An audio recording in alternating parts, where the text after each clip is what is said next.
你好吗？加加油! Yeah, my name is Victor. I'm a professional martial artist, and today we are with the wonderful and the only Roland Kickinger. And Hello today, everybody, 你好吗? And today we talked about the strength training and their importance in martial arts and wushu.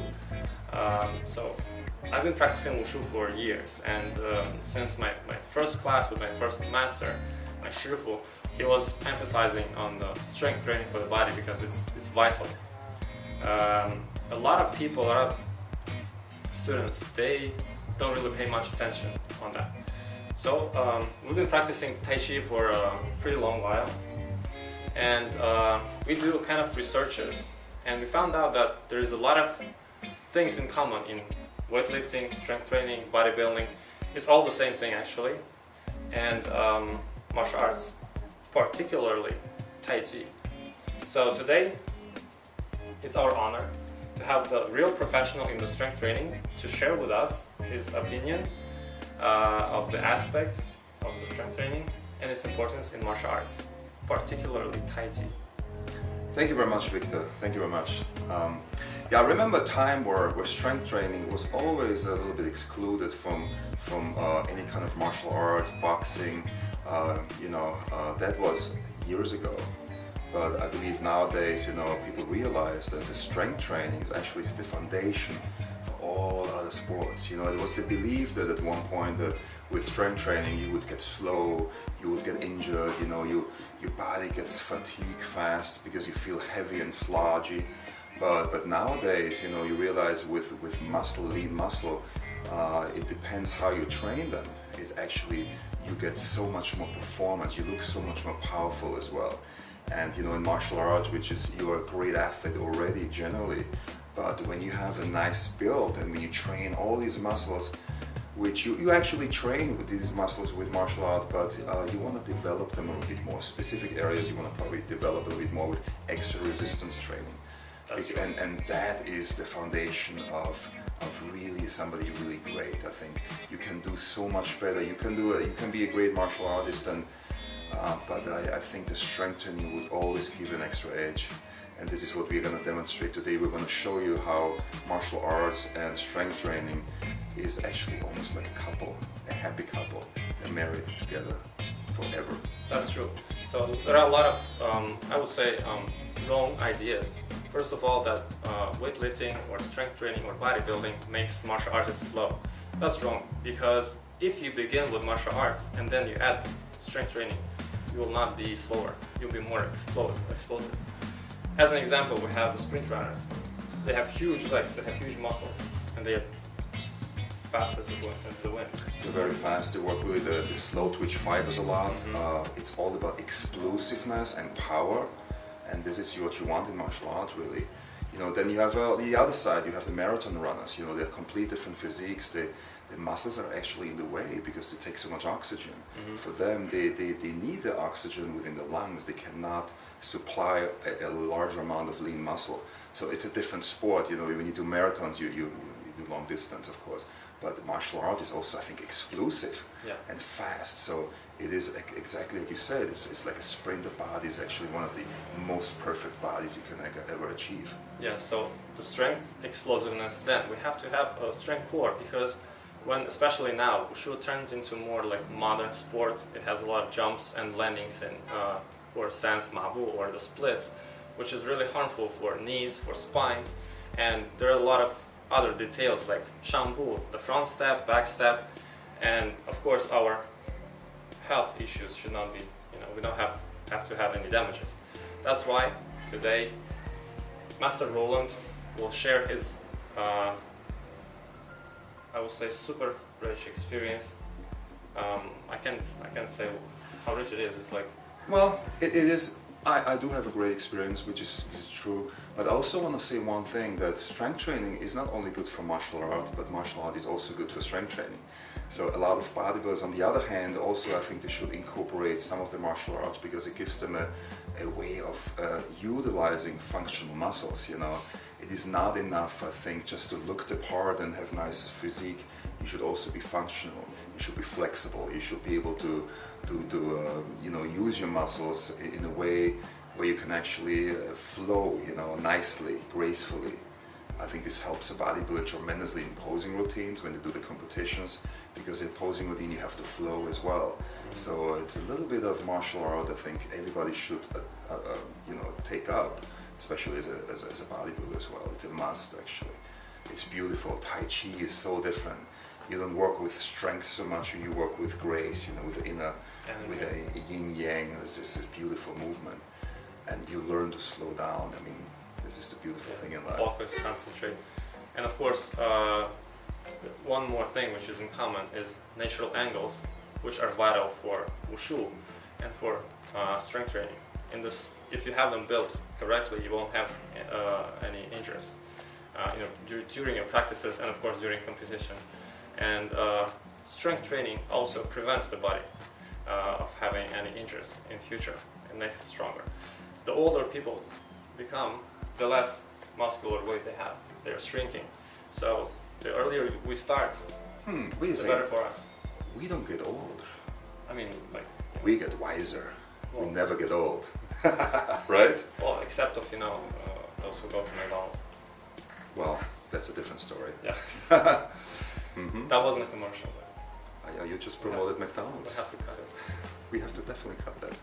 We should say, the ones who go to sex and nutrition, they're gonna live forever. That's true. That's true. Gracefully. And they get stronger and they're working their inner spirits. And it's a great combination, those two actually together. So today we focus on few basic exercises which I believe are of the very high importance for martial artists, especially for Tai Chi, but also for other styles as well. They're important for the core, strength, angles, natural angles, for injury preventing. And in the next episode, we'll make it more about the curing of injuries. I can't wait. I have to wait a whole episode for that? Come on, let's do it now. Let's do a little bit now. Okay, let's do some finger squats. You hold your finger up and you go down like this. Yeah, that's the finger bicep. That's the finger warm-up squat. Yay! Okay. You can do more. I guess we have to wait for the next episode. Can we do more? Well, we can do yes, it's an advanced and version. Bicep also is working. Yes. And the chest is squeezing. Isometrics. Yes. That's Ninchan. Ninchans. Wow. In bodybuilding, you also do a lot of isometric movements.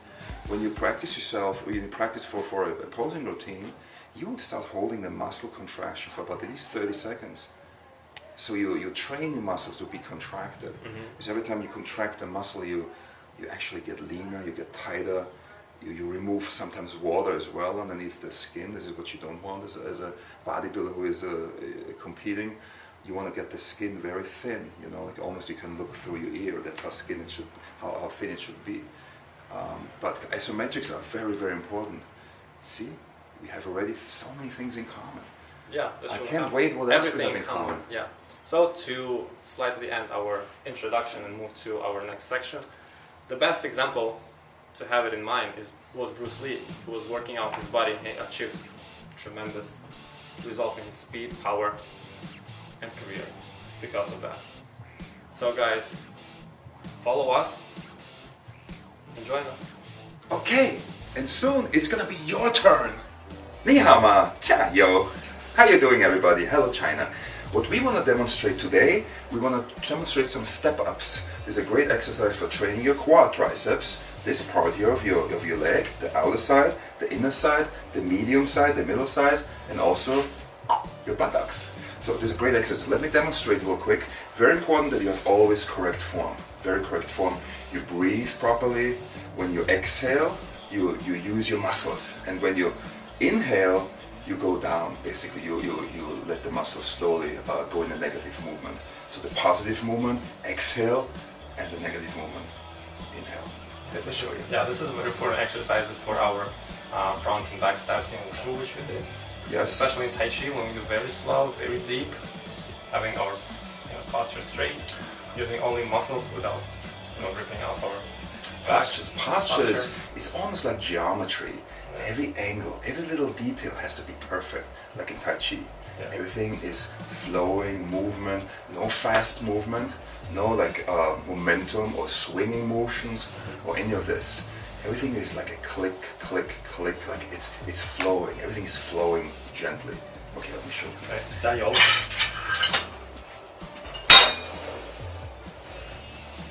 So the back is behind your head, shoulders back, chest up, very important. And you don't want to necessarily always lock your knees either. You want to keep a little angle always on your knees, just to protect the joint.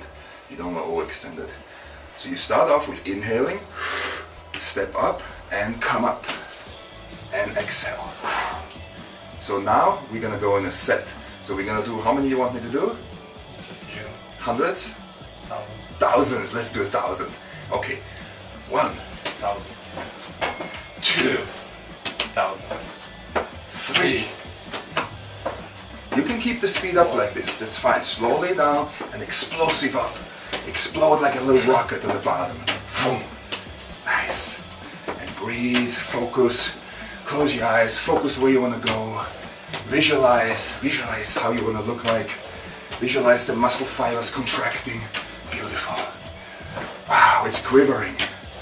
It's quivering already. 10,000? How many more thousand?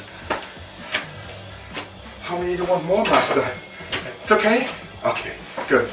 So when you get out, very important, stay tight above your head. And slowly, when you bend over, make sure you bend nicely.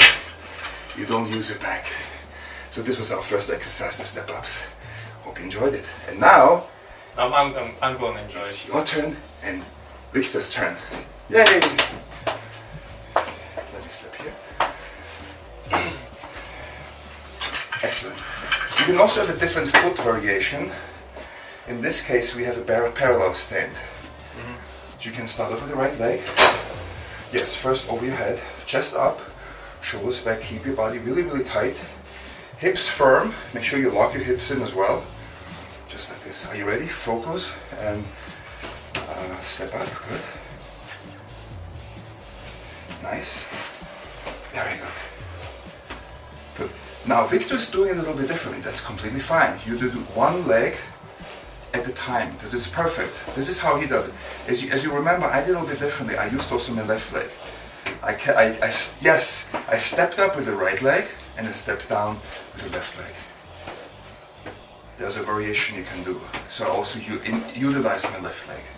But very nice, looks very good. When you step up, you don't have to stand on your balls of your feet. You actually stand on your heel. Very important that you press up with your heel. Because if you press up with your front, with your toes and your balls there, balls of your feet of course, if you have too much pressure on your knee and it may hurt you. So you utilize your heels when you press up. This is a much gentle movement, much gentle for your knees as well. Always watch out for your joints. You only have them once. We don't want knee replacement, so great exercise, perfectly done. You did only 8,000, I did 10,000. You master. Yes, yeah. And for you, you're gonna do 12,000. 18 for both of us. Nice job, excellent. See you, stay tuned. 你好吗？加油! So, our next exercise is squats, the king of all exercises. This kind of exercise actually doesn't train only your legs, it trains the whole upper body because everything stays tight. What we're going to do is we're going to do squats on a pull. So you don't really have to worry about balancing because the bar is already balanced. It's already on the sideways and it's balanced. We don't have to worry about this. But we need to worry about explosive on the bottom and slowly lowering the hips. Also, we have to also worry about keeping the back very tight. And we want to not go further than like 90 degrees. It's not necessary when you do squats, really. I mean, it depends. If you have healthy knees and you want to keep them healthy, you don't want to go further than 90 degrees. If you feel like you want to go further, you could, but it's a little bit more stress on you.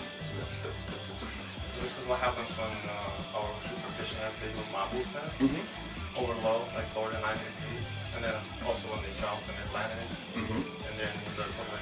You can probably do this when you're young, when you're in your 20s, 30s, maybe good, but a lot of people, they suffer later on with their knees, they have a lot of problems, so, you know, of course it looks better, marble probably looks better nicely down than just staying 90 degrees, but that's really up to you, it's your choice, everyone can do, you know, as you please, but definitely healthy for your knees in the long run. Of course, and of course squats they strengthen your muscle, so it also keeps your knees like more protected. 100%, yes. It is a great exercise and it does strengthen your joints if you do it correctly. Very important when you come up, you don't want to lock your knees always, because you kind of hyperextend your knees, and it puts a lot of stress also on your knees. You always keep a little bit angled, just like this. You keep a tension on your on your quad triceps. You know, you don't want to just relax them. You want to keep the tension on it. So I would say I'm going to demonstrate once you get a little bit of an idea. Always I'm big in form and visualizing. You know, visualize really how your body wants to, how you want to have your body look like, and this is what we're going to strive for. So we're going to grab the bar here.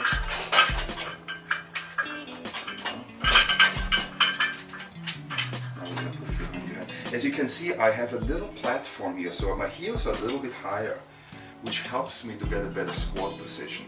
So a lot of people have their Achilles tendon is a little bit shorter and they're not as flexible, and then they cannot perform a good squat. They kind of fall forward a little bit. So in that sense, you can either wear weightlifter shoes, they have already a heel attached a little bit, which is kind of hard to get, or you just put for example, a small little weight. You can also use a little weight, like a weight right on the bottom. One of those little plates. You can stand on the plate as well, and you will see a big difference in the squat form as well. So we don't need a weight plate right now. We have a little bit of a platform here with the rubber mat. So we bring this over the head. Stance, very important that you have a little bit wider than shoulder width. But you can play around with this because all different stands work differently on your squats. When you go wider, for example, like this is what powerlifters do, you have a lot of strength in your glutes, you know. So you work your hamstring a lot because you get much more stretch out of this. Like here you get a big stretch on your hamstring.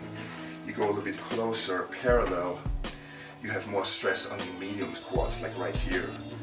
And you can even go further close, you know, this is more for your outer sweep, for your lateral side. So there's 3 different foot position. It's a good idea to have a healthy variation. Not always do the same, never get used to things. So, but this is the regular basic squat. Chest up, shoulders back, and you come down, inhale, and you come up again, exhale. When you come up, it's important that you press on your heels, always on your heels, not on your toes. You keep your back tight. You could wear a belt, but don't get used to a belt either. Only when you really go heavy, then it helps to support, but don't use a belt all the time because you never strengthen your lower back. So, okay, so I'm going to do a little set here of 4,500 reps probably. 2, here we go. Nicely down and come up. As you can see, you don't lock your knees on the top. Down and end position. Starting position, squeeze and go up. Boom. Inhale and come up. Exhale. That's it. Inhale and exhale. And that's it. Oh, was this 4,500? It was 6,000. 6,000! Ooh! 700. A little bit extra, it never hurts. Okay. This is the My squat. turn, yeah, and in squats it's very important to learn and then to keep the correct angle of each joint. It's important for weightlifting, it's also important for wushu because we have all the same angles and they work the same way as it is in bodybuilding. That's why lifting bodybuilding is very important for us to make the core strengthen, make it strong. Yeah, the center, making the center of your body strong. Yeah. Because if you have an underdelivered lower back, you're gonna feel it when you do squats, you know, because you feel tired really fast and you can even rupture your disc.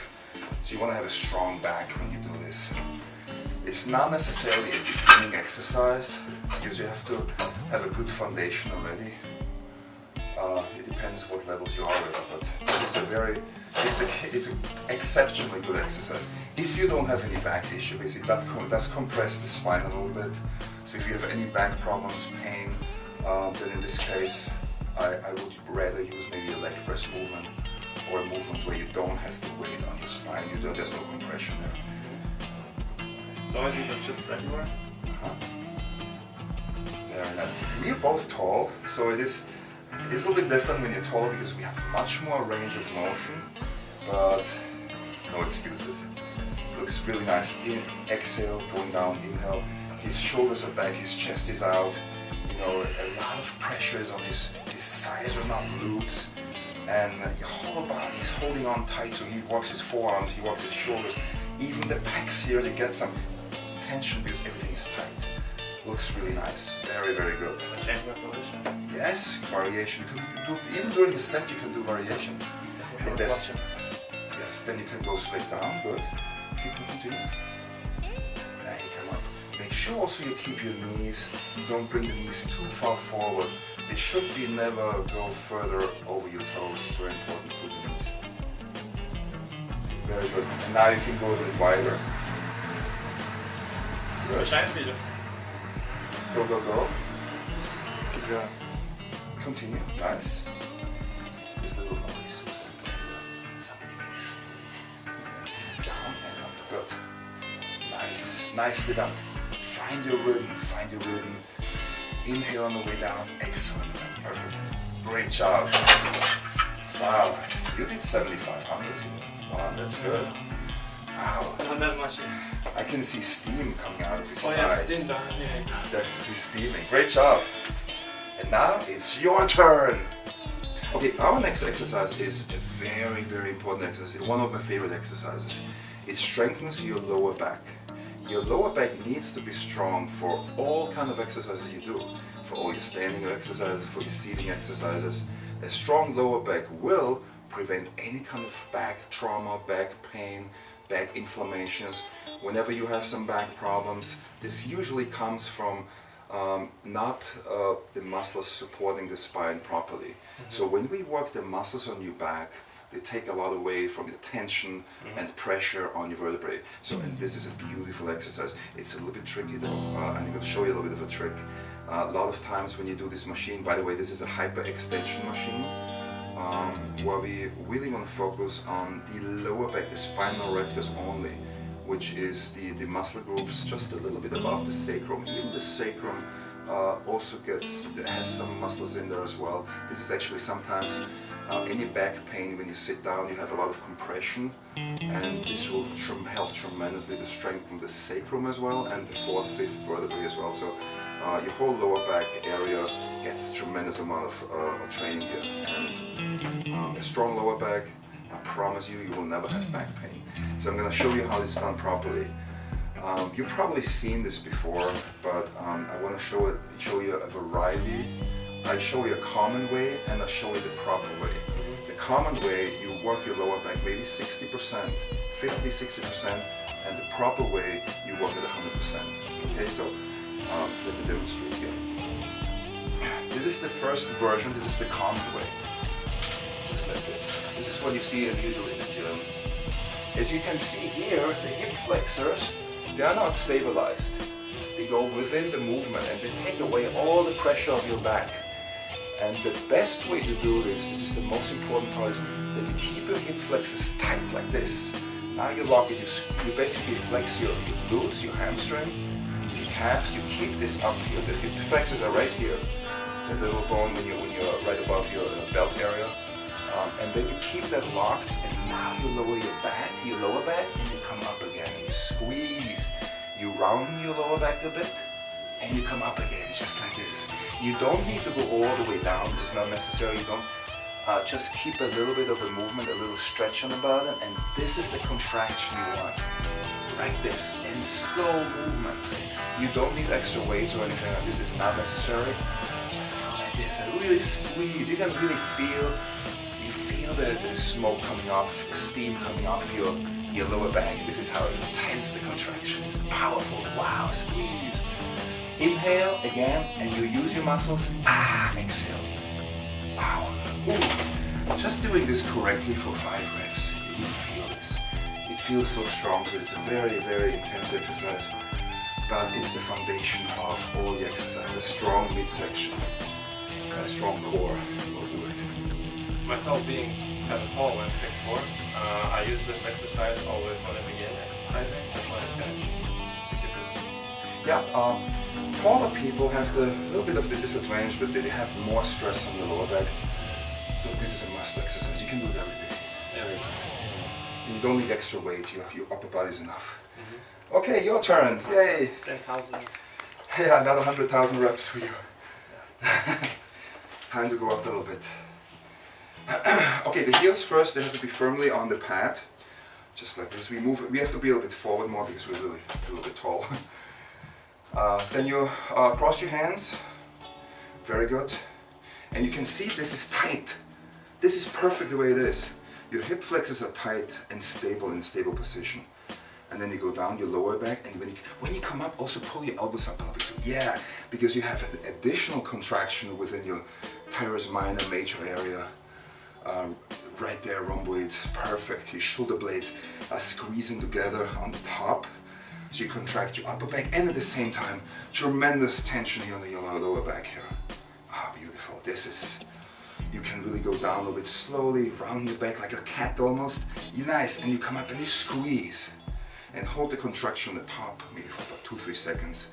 Really contract. This is how a muscle contracts. When a muscle contracts properly, this is how you stimulate for growth. All these little fibers in here are working now. You know, this is the beautiful thing. So, how do you feel? How do you feel that really tough tightness in the back and almost like the sting? Yeah, I love it. This is nice. Very good. It also keeps your upper body straight. So for Tai Chi, you cannot do Tai Chi like this. Yeah. Always, you know, chest out, shoulders back, and this is so helpful to give you a strong core. Yeah, yes. Especially when people do jumps in Wushu, when they land, it has to be strong enough. And a lot of athletes, they land in splits, which is very damaging. Well, it's almost like a suspension almost in a car. You know, when you go over a rock, you know, you have to be able to take the tension, and you have to give it back again. You know, so it's almost like a feather, you know, boom, boom. You know, so it's important that you have that cushion, a strong cushion there, so you don't have any issues later on. Strong lower back. Yeah. And now it's your turn. It's your turn. Our next exercise, we're going to demonstrate a leg extension. Since we don't have a leg machine here, a leg extension machine, we're going to be a little bit creative. We're going to use a pulley here. And the way we do this is actually really good because we remain standing, and we work our stabilizer muscles as well. So in Tai Chi, as you know, it's very important to be wide and open. We don't want to hide. Same thing in the strength training. You never want to make yourself smaller. You always make yourself larger as well. So I'm going to demonstrate a leg extension which primarily works on your quad triceps here. This is the inner, the medium, and the lateral. Both 3 heads. I'm going to show you how you do it. If you don't have a leg extension machine, this is a great alternative. Okay. So you use a single grip, and what you do is you stand just like in a Wushu stand. And then you bring your leg up, 90 degree, very important, and then you just press forward. And then come back again. Press forward, hold this contraction for 2-3 seconds and come back. How many should I do this time? 4,000, 500? Okay, 3,000. Down and exhale when you squeeze. Exhale now. 5,000. And inhale. 500. Okay, very nice. Wow, 5,000 reps already. Whew. That was great. And now, in summary, this is really a good balancing exercise too, because you balance yourself. You have a little stabilizer muscles everywhere, little tiny muscles around the joints. These are exactly what you train here. And you learn proper form, chest up, and you open up. And now, it's your turn. Now it's my turn. Okay. So again, single grip. You're gonna put them over your toes. You have a, I'm gonna stand here, you're gonna have it wide. You're gonna open up really nice, chest out. Perfect. And now you bring your knees up to a 90-degree angle, and all you do now is you stretch your lower leg forward. So it becomes a vertical. Look at this leg, it's coming together. And you can hold the contraction on the top for maybe 2-3 seconds. Really feel the squeeze, the contraction. And if you look careful here, I don't know if you can see it on camera, but I can see steam coming off his muscle. That looks amazing. So how do you feel? Where do you feel it? Tell us a bit. Well, I feel on your quads? These 3 heads of muscles for sure. I feel balancing, I feel my back. That's exactly where you should do it, where you should feel it. And now, it's your turn!